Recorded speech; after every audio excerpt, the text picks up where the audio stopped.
Egombora ya Nkanja n'egombora emwe ahari ezo mu district ya Kyegegwe zikwatine na kampu y'empunje ya Chaka ya kabiri kandi abebembezi nibagira ngu ishomero rya Bujubure SS hamwe n'irwaro rya Bujubure Health Center bukombekwa biri eby'empunje bitari by'abantu buntu. Emmanuel Busajjoro mukuru w'entebe ya Kashata habwa Nkanja nagira ngu n'omuhendo gw'abarwire hamwe n'abeja barikukoresa irwariro hamwe n'ishomero gurengine ahabwa empunje kuba nyingi kandi birahari n'abantu ba burijo. Honorable MP Kimanyangu, you sit on every urukiko rw'uno rwa district ni kusaba nikweshengereza, please take our voice there. Batwereze irwariro ryituriza hagati aha abantu babashe kutunga ngereza amani. Egombora ya Nkanja nitwe tufuna muri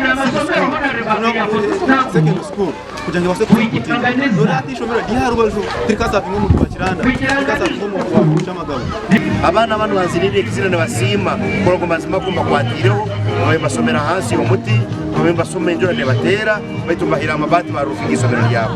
Abebembezi n'abatura bahireyo kushaboko babire bavugana no myishengero Tom Bright Amot okuganira na wanshonga zentunguka kandi omukorogo gubira hali Yesu Weekend Primary School omuri Kyamagabo.